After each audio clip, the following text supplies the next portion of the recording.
Back blast area clear. Ready to fire. Rock it out, rock it out, rock it out.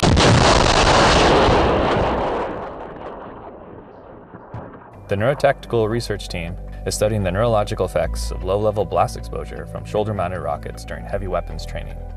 We intervene during training and test our participants at strategic time points to identify both short-term and long-term effects and to create operationally directed guidelines to help mitigate these effects. Our ultimate goal is to improve our warfighters' mission readiness, as well as to improve their overall quality of life. When we compare blast exposure from deployment to actually being a range safety officer or going through the land warfare cell, most of the exposures actually for me have came from the training. Usually per year we put 6 classes through, which would equate to 36 blasts a year, approximately 6 every other month. Usually after those blasts I feel a slight pinch in the back side of my head, sort of like a headache. My sleep seems very sporadic and my eyesight actually starts to blur in my right eye. Since the research team has arrived, we've cut down on the amount of exposures that the range safety officers have experienced. It used to be that they would go until there was no more students. Now it's switched to each instructor can only take 6 exposures a day and no more than that.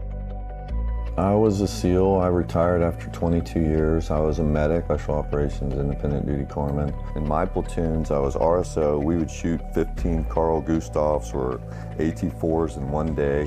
You know, that's a common theme in almost all the guys that have been around for a while.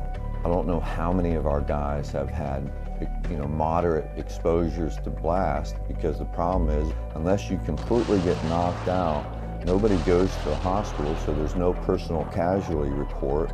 You kind of suck it up, you say, wow, that was something, and you move on. A mechanical amputee is one thing, or a gunshot wound is one thing, or a burn. But the invisible blast guy that's whole, nobody looks at you to stop and say, are you okay or anything, because it's not obvious. And hopefully we can help put together a really good surveillance program for NSW that would track that, like a dive table, because that's what we know as combat divers, just like the hearing conservation program or your vision. Well, maybe it's time to also track exposure to blasts. Nobody really knows what blast does, and I'm privileged to be working with such smart people that care and that are really invested in what we're doing.